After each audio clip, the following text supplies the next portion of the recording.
안녕하세요. 미래기술 신산업 카페 뉴스 읽어주는 바리스타 이원규입니다. 오늘은 주간브리핑 226호에 게재된 건축 DX의 원년, 2021년 건축 디지털 혁명의 시작이라는 내용으로 니케이 아키텍처 2021년 1월 14일자 32에서 71페이지에 게재된 특집 기사를 요약 번역하여 소개합니다. 코로나19 팬데믹을 계기로 디지털 기술을 활용하여 업무나 조직, 비즈니스 모델 등을 변혁하는 디지털 트랜스포메이션, DX, 디지털 전환이 가속화되고 있습니다. 인력 부족과 장시간 노동, 낮은 노동 생산성으로 고민하는 건축계도 예외는 아닙니다. 2021년은 건축 DX가 본격화하는 데 있어 커다란 전환의 한 해가 될 전망입니다. 건축은 디지털을 통해 어떻게 진화할 것이며 선진 기업들은 어디에 주력하고 있는지 최신 사례를 담은 10개의 에피소드를 바탕으로 전망해 봅니다. 첫 번째는 설계 자동화의 가속화입니다. 주어진 조건에 근거하여 다양한 설계안을 자동 생성하여 설계자를 지원하는 제너레이티브 디자인이 실용 단계에 들어갔습니다. 구글의 자회사에서 야마토 하우스 공업까지 설계 자동화의 최전선을 찾아가 봅니다. 영국 런던의 웸블리 파크는 축구의 성지인 웸블리 스타디움으로 알려진 재개발 지역으로 개발업체 퀸테인이 2004년 개발 허가를 받은 이후 황폐한 공업지대에 상업시설과 사무실 주택 등을 잇따라 정비해 왔습니다. 다음 개발구역은 스타디움 북동쪽에 약 5만 평방미터의 구역으로 2천 가구가 넘는 규모의 임대 맨션 등을 건설하는데 2021년 후반에 착공 예정입니다. 퀸테인이 이전에 작성한 설계안에는 사업성과 주거 환경의 양립의 과제가 있는데 공급 호수를 늘려 사업성을 높일 경우에는 채광 등의 문제가 생기며 건물을 고층으로 지을 경우에는 호수는 늘어나지만 그림자가 늘어나 비용도 증가하게 됩니다. 광장을 확보하면서 필요한 채광 성능을 만족시키고 최대한 호수를 늘리려면 어떻게 해야 할지에 대한 복잡한 문제를 단시간에 풀기 위해 찾아낸 곳이 미국의 사이드워크 랩스로 구글의 자회사이며 스마트 시티 등의 도시 개발을 추진하는 테크놀로지 기업입니다. 퀸테인은 사이드워크 랩스가 2010년 10월에 프로토타입으로 발표한 델브라고 하는 제너레이티브 디자인 툴을 이 기획의 개발 계획에 사용하였습니다. AI의 일종인 기계학습을 이용해 여건을 충족하는 시설 배치안을 대량으로 생성하고 설정된 지표를 바탕으로 각 안을 평가하여 우수한 플랜을 제시합니다. 두 번째는 건축물의 인쇄입니다. 대형 종합건설업체도 가까운 미래의 기술로 개발을 추진하는 건설 3D 프린터로 홋카이도에서 콘크리트 제품을 제조 판매하는 기업이 국내 최초로 소규모 건축물을 인쇄했는데 염두에 두고 있는 것은 해외 시장의 공략입니다. 박테리아를 이용한 자가치유 콘크리트 및 인프라 유지 관리용 드론 등 첨단 기술을 적극적으로 도입하는 것으로 유명한 아이자와 고압 콘크리트가 콘크리트와 첨단 기술을 접목한 이노베이션에 매진하고 있습니다. 아이자와가 성장시키려고 하는 것은 건설 3D 프린트 사업으로 3D 프린터는 콘크리트를 형틀의 한계에서 벗어나게 한다는 점에 큰 가치가 있다고 보고 아이자와는 2020년 9월 로봇팔 방식의 시멘트계 3D 프린터를 이용하여 홋카이도 후카가와시 자사 공장 부지 내 공중 화장실 2곳을 설치했다고 발표했습니다.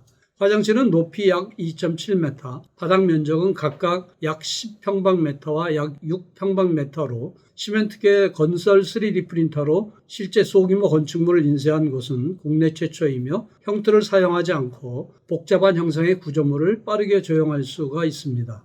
세 번째는 가상 공간과 건축의 접목으로 VR, 가상현실 등의 디지털 기술을 활용해 현실 공간에서는 경험할 수 없는 새로운 공간을 창출하고자 하는 요구에 대응하기 위해 가상 공간을 설계하는 건축설계사무소가 등장했습니다.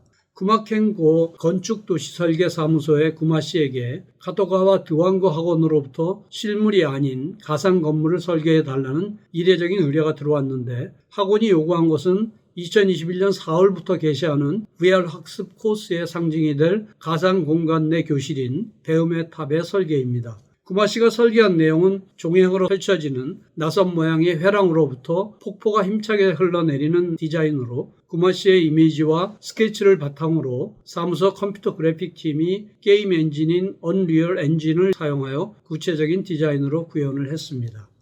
네 번째는 건설 현장이 공장에 가까워집니다.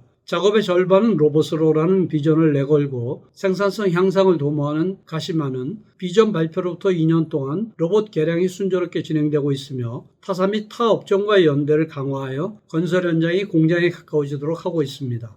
비산 먼지 방지를 위해 투명한 시트로 덮은 빌딩 건설 현장의 일각에서 내와 피복의 분사 로봇이 BIM의 데이터를 바탕으로 철골 형상에 맞추어 자동으로 내와 피복을 분사합니다.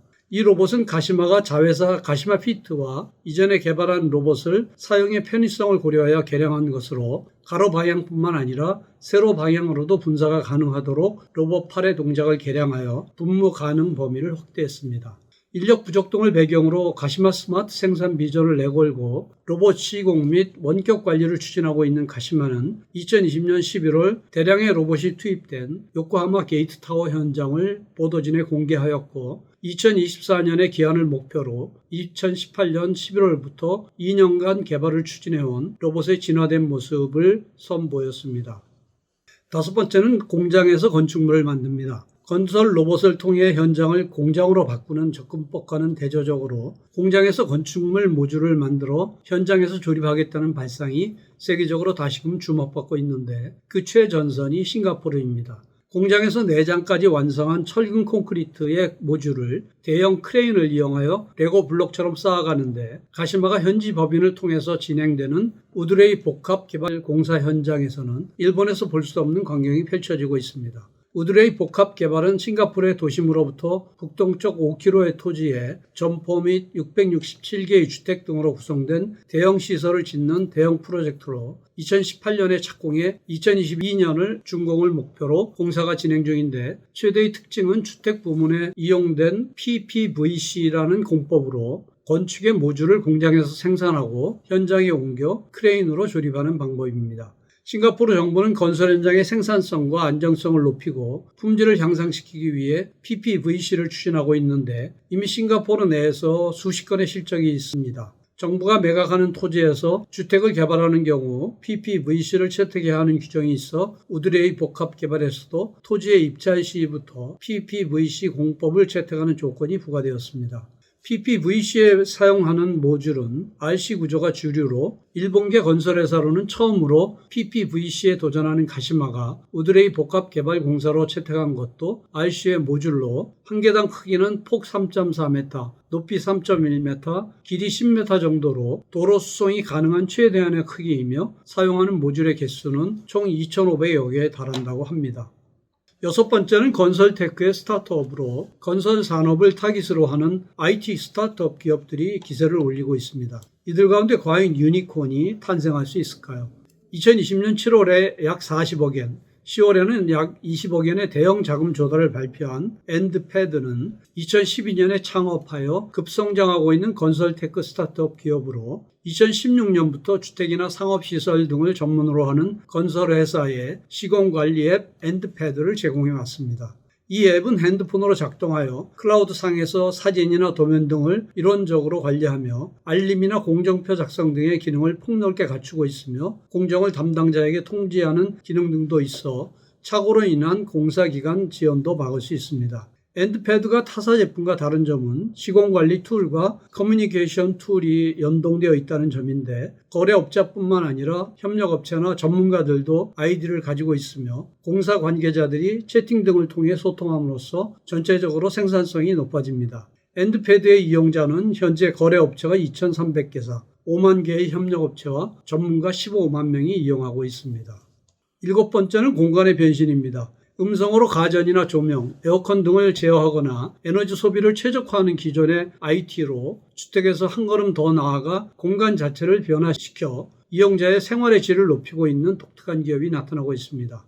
아침에 외출할 때는 의복이나 소품이 들어있는 옷장 자리에 밤이 되면 침대가 천장에서 내려옵니다. 이처럼 신기한 가구를 개발한 곳은 미국 범블비 스페이스로 2019년에 투자가로부터 약 1,800만 달러의 자금 조달에 성공해 주목받는 스타트업 기업입니다. 무르티 CEO가 범블비를 설립한 배경에는 미국 도시들의 전세금 급등이 있습니다. 로스앤젤레스의 경우 수입의 50% 가까이를 집세로 내고 있는 상황으로 고소득자도 좀처럼 넓은 집을 가질 수 없습니다. 어떻게든 공간을 확보할 수 있을까라는 고민 끝에 생각해낸 것이 이용되지 않고 남은 머리 위의 공간이었던 것이죠. 8번째는 건물 OS의 쟁탈전입니다. 스마트 빌딩이 진화하여 그 서비스 범위가 확대됨에 따라 지금까지 개별적으로 운영되던 설비나 시스템을 통합 관리하는 플랫폼, 이른바 건물 OS를 제공하는 기업이 등장하고 있는데 건물 OS를 둘러싼 경쟁이 뜨거워질 전망입니다. 소프트뱅크의 본사가 입주하고 있는 도쿄 포트시티 타케시바의 오피스타운은 도쿄 부동산과 가시마가 개발한 지하 2층 지상 40층 건물의 최신 스마트 빌딩으로 이용자와 임대인, 빌딩 관리자에게 도움이 되는 기능을 다양하게 갖추고 있습니다. 예를 들어 6층 사무실 로비에는 코로나19 예방을 위한 보안 게이트를 설치하여 카메라 영상을 통해 입장객 얼굴을 인식해 사전 등록한 직원들과 일치해야 게이트가 열리며 체온을 감지해 입장을 제한하는 기능 등도 갖추고 있습니다.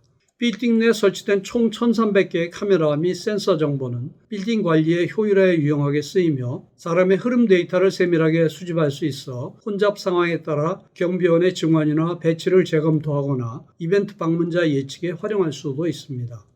9번째는 도시의 DX입니다. 2021년 이후 스마트 시티를 둘러싼 움직임은 가속될 것이며 각지에서 모델 사업이 본격화되면서 내각부의 슈퍼시티 구상도 시작될 것입니다. 다양한 업종의 기업들이 치열하게 경쟁하게 될 새로운 무대에서 건설회사들은 어떻게 싸워야 할 것인가? 토요타가 2020년 1월에 구상을 공개하고 2021년 2월 말에 착공 예정인 오픈시티는 시즈오카현 스소노시에 위치한 공장 철거지에 세우는 약 71만 평방미터의 스마트시티로 자동차와 사람, 주택 등이 인터넷으로 연결되는 거리를 실증의 무대로 삼아 사회 과제 해결을 위한 기술을 신속하게 세상에 접목시킨다는 것이 토요타의 전략이며 파트너 모집에는 이미 개인과 법인으로부터 약 3,000건의 응모가 있었다고 합니다. 카메라 및 센서를 통해 사람과 모빌리티의 이동, 설비의 가동 상황 등의 데이터를 도시 OS라고 불리는 IoT 플랫폼에 수집하여 AI로 분석하고 그 분석 결과를 기반으로 빌딩 등의 운영을 최적화하며 주민에게는 교통 서비스를 제공하거나 인프라의 유지 관리를 효율화하여 행정 비용을 줄여줍니다. 10번째는 재해 대응의 스마트화입니다. 기후변화의 영향으로 최대 풍속 60m 이상의 슈퍼 태풍이 일본에 올 위험이 커지고 있는 것으로 알려지고 있는 가운데 이러한 미래에 대비하여 최신의 테크놀로지를 활용해 피해 조사 및 복구를 고속화하는 서비스가 등장했습니다. 서비스의 개요는 이재민으로부터 연락을 받은 손해보험회사가 테라드론사와 제휴한 전국 각지의 드론 파일럿과 공사업자를 피해 지역에 파견하여 피해를 조사하고 손해보험회사와 정한 가격표에 따라 견적을 작성하여 보험사에 제출하고 건축주인의 승인하에 테라드론이 보험금을 받아 협력회사의 수선공사를 발주합니다. 제 지역을 거점으로 하는 협력회사의 자재 등을 준비하도록 하고 인력의 여유가 있는 다른 지역의 협력회사가 인력을 지원하는 상호부조의 구조입니다. 기존에는 이재민 스스로 업체 등에 의뢰해 피해 장소를 조사해서 공사비 견적을 손해보험사에 제출하거나 수선공사를 발주해야 하기 때문에 보험금을 받아 공사에 착수하기까지 시간이 걸렸는데 이 서비스라면 대규모 재해 시 보험금이 나올 때까지 최대 3개월 정도 걸리던 것을 3분의 1로 단축할 수 있다고 합니다. 이상으로 요약 소개를 마치며 구체적인 내용은 센터 홈페이지 hatic.snu.ac.kr을 참고하여 주시기 바랍니다. 다음 주에는 신종 AI의 폭발적 증가, 독자적인 기계학습 모델의 위력이라는 내용을 소개하겠습니다. 감사합니다.